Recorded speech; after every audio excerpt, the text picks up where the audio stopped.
Halo pemirsa, diduga sakit hati sering dimarahi. Seorang polisi tewas ditembak oleh keponakannya di Deli Serdang, Sumatera Utara.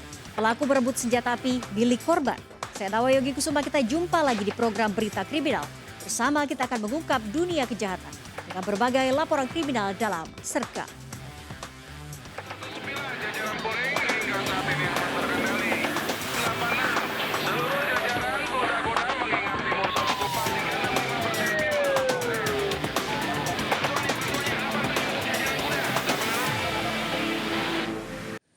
Pemirsa, diduga korsleting listrik sejumlah lapak pedagang barang bekas di Pulau Gadung, Jakarta Timur terbakar.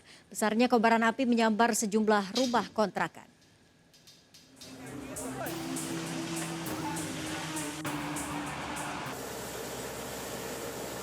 Kobaran api melahap semua lapak penjual barang bekas di Jalan Perintis Kemerdekaan Pulau Gadung, Jakarta Timur. Banyaknya bahan mudah terbakar membuat api cepat menghanguskan seluruh bangunan. Api juga merambat ke sejumlah rumah kontrakan yang berada di dekat lokasi. Penyebab kebakaran diduga akibat korsleting listrik dari lapak penjual barang bekas. Rumah-rumah Madura, kayak lapak-lapak gitu. Karena apa, Pak? Sementara korsleting listrik. Untuk perambatan ada di sebelah kiri dan ke belakang. Dan alhamdulillah sudah bisa kita lokalisir semua. 12 mobil damkar bisa memadamkan api 1 jam kemudian. Tidak ada korban jiwa, penyebab pasti kebakaran masih dalam penyelidikan polisi. Dari Jakarta, Sofyan Firdaus, iNews melaporkan. Menolak dimakamkan sesuai protokol kesehatan, keluarga mengambil paksa jenazah pasien COVID-19 dari Rumah Sakit Moko Yurli, Buol, Sulawesi Tengah. Aksi massa yang juga merusak tempat tidur milik rumah sakit viral di media sosial.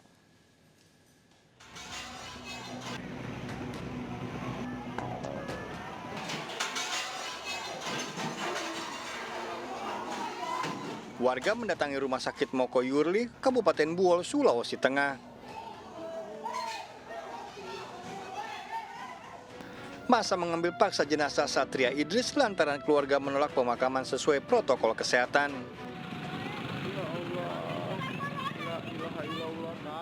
Dalam perjalanan menuju rumah sakit, massa memindahkan korban ke keranda dan merusak tempat tidur milik rumah sakit.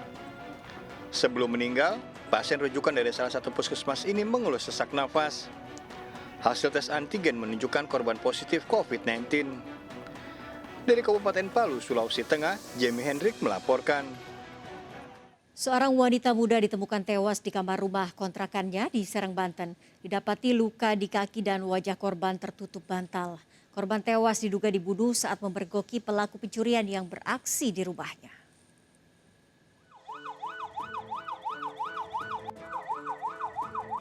Warga Serdang, Kabupaten Serang, Banten dikejutkan dengan temuan jasad wanita muda di kamar rumah kontrakannya.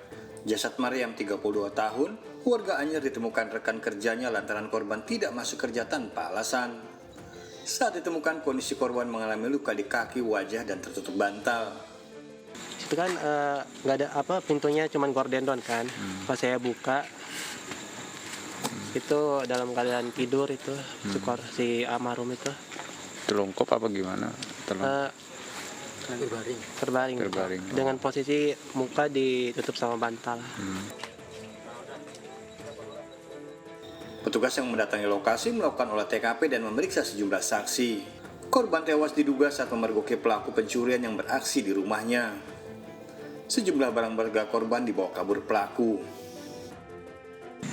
Adanya penemuan mayat di Desa Rejatani, kami langsung meluncur bersama tim piket dan juga rekan dari Koramil dan Pak Sekcam. Setelah kami melakukan pengecekan, kami langsung berkoordinasi dengan tim identifikasi Polres Serang Kota. Untuk memastikan penyebab kematian, jasad korban dibawa ke Rumah Sakit Derajat Prawira Negara. Kasus ini dalam penyelidikan. Dari Serang, Banten, Maesa Apriandi melaporkan. Pemirsa, isak tangis keluarga terjadi saat jenazah ibu dan anak gadisnya korban pembunuhan dimakamkan di TPU Istuning, Subang, Jawa Barat. Kedua korban ditemukan tewas bersimbah darah di bagasi mobil mewah miliknya yang terparkir di halaman rumah. Hasil olah TKP diketahui kedua korban dihabisi di dalam kamar sebelum dimasukkan ke bagasi mobil.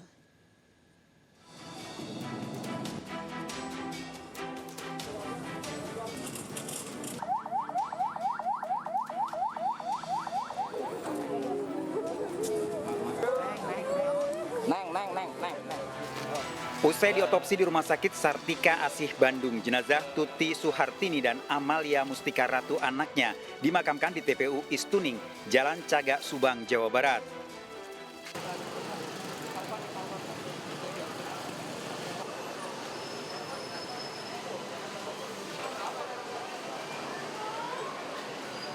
Isak tangis mengiringi proses pemakaman ibu dan anak korban pembunuhan ini. Kedua jenazah korban dimakamkan berdampingan. Tewasnya korban yang ditemukan bersimbah darah di bagasi mobil mewah di halaman rumahnya di desa Jalan Cagak, Subang mengejutkan keluarga dan para tetangga. Kedua korban selama ini dikenal baik dan mudah bergaul. Keluarga berharap polisi bisa mengungkap pelaku pembunuhan ini. Sering bergaul sama tetangga, baik orangnya. Apalagi itu anaknya juga dianya aktif. Ya mudah-mudahan saya berdoa aja ya untuk secepatnya mengungkap ini kasus ini sampai ke pengadilan, biar mana ini yang dikasih hukuman yang setimpal dengan. Hasil penyelidikan sementara, polisi menduga kedua korban dibunuh di kamar menggunakan papan penggilasan untuk cuci baju. Barang bukti alat untuk membunuh korban disembunyikan pelaku di gudang rumah korban. Cucian untuk baju itu dan kayu itu disembunyikan di rak tumpukan barang-barang bekas. Pemeriksaan kita tidak ada pintu yang dirusak, dan tidak ada barang yang hilang. Ya, informasinya handphone anak aja yang mungkin diambil ya. Dari bekas ceceran darah yang ditemukan di lokasi, pelaku diduga sempat membersihkan darah pada jasad korban di kamar mandi sebelum dimasukkan ke bagasi mobil. Olah TKP diperkirakan korban ketika dilakukan pemukulan di kamar, kemudian dibawa ke kamar mandi untuk mungkin dibersihkan lukanya atau segala macam atau darahnya. Jika ada, ya kita jadikan ini fakta-fakta penyidikan nantinya.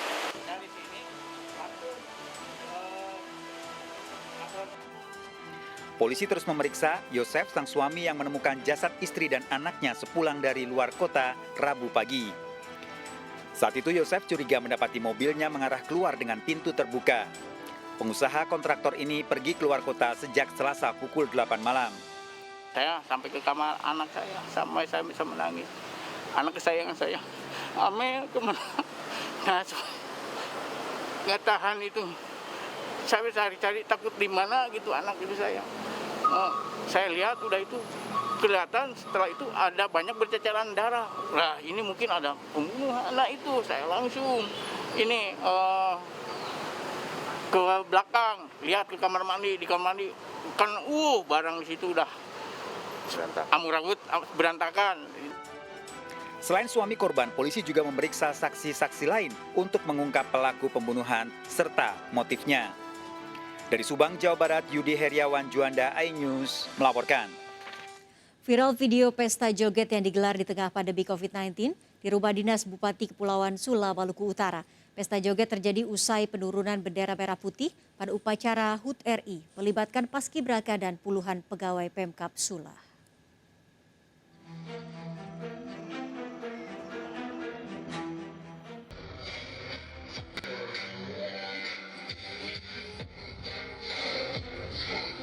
Puluhan orang asik berjoget di depan Istana Daerah Kepulauan Sula, Provinsi Maluku Utara, yang membuat warga tambah emosi karena pesta ini digelar di depan rumah dinas Bupati Kepulauan Sula, Vivian Adiningsimus.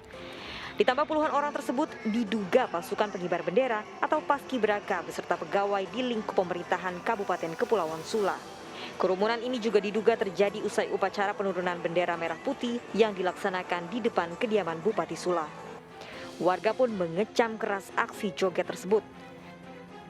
Yang saya kesal adalah kenapa kemudian terjadi pesta joget yang saat ini negara dan pemerintah itu menekankan kepada seluruh masyarakat warga negara Indonesia untuk menjaga tentang dan kemudian mematuhi aturan protokol kesehatan. Nah, ini saya sangat kesal. Saya sebagai masyarakat warga Sula mengharapkan kepada Presiden Republik Indonesia untuk harus memperhatikan semua bupati yang ada di negara Kesatuan Republik Indonesia. Masyarakat berharap para pelakunya diberi sanksi tegas dan peringatan agar tidak mengulangi kembali, apalagi di tengah kondisi pandemi saat ini. Dari Ternate, Maluku Utara, Ismail Sangaji melaporkan. Kepala Desa Kebon Agung, Kendal, Jawa Tengah meminta maaf terkait kasus pentas dangdut saat perayaan HUT kemerdekaan. Saat itu Kepala Desa Kebon Agung Widodo menolak acara musik Agustusan dibubarkan polisi. Meski meminta maaf, polisi tetap menyelidiki kasus ini.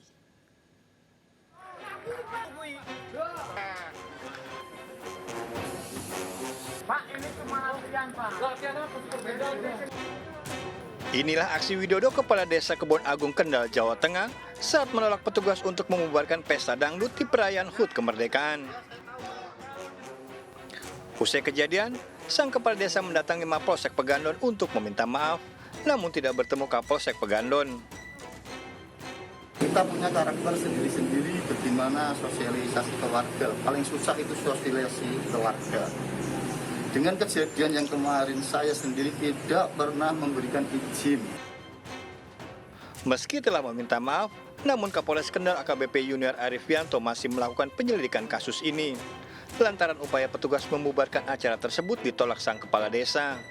Jadi tidak mau dibubarkan, ya, Pak Kapolsek sendiri mengimbau cukup humanis, namun yang bersangkutan menunjukkan sikap yang kurang terpuji di depan warga, justru menjadikan situasi yang cukup ramai karena masih menyanyikan lagu Indonesia Raya dan lain sebagainya. Mencegah penyebaran corona, acara yang mengundang kerumunan dan tak tertib prokes ditiadakan. Dari Kendal, Jawa Tengah, Edi Prayitno melaporkan. Seorang remaja pengendara motor menjadi korban hipnotis pria tak dikenal di Tangerang, Banten. Setelah pundaknya ditepuk, korban tak sadar membiarkan motornya dibawa kabur pelaku.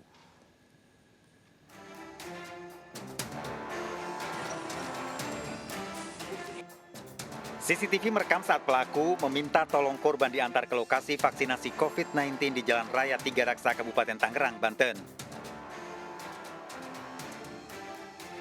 Meski sempat menolak, remaja berusia 13 tahun ini akhirnya mau mengantarkan setelah ditepuk pundaknya oleh pelaku. Saat di perjalanan, pelaku minta berhenti dan meminjam motor korban dengan alasan akan menjemput seseorang di rumah Pak Camat. Pelaku kemudian kabur, sementara korban yang diminta menunggu berjalan kaki menuju masjid tak jauh dari lokasi. Orang minta tolong, mau nganterin ke tempat vaksin. Nggak sadar mungkin dia ditepok, mungkin dia dihipnotis, dibawa muter ke arah masjid Jatuh. Sampai sana diajak ngobrol-ngobrol, suruh tunggu, dikasih tas doang katanya. Ntar lah nggak lama 20 menit balik lagi. 5 menit kemudian baru sadar ternyata motornya udah nggak ada. Berbekal rekaman CCTV, korban melaporkan kasus pencurian dengan modus hipnotis ini ke Polres Tangerang. Dari Tangerang, Banten, Aimar Rani, iNews melaporkan. Wanita hamil tewas dibunuh kekasih di Demak, Jawa Tengah dan membuang jasadnya di sungai. Pelaku cemburu duga korban hamil dengan pria lain. Sergap segera kembali.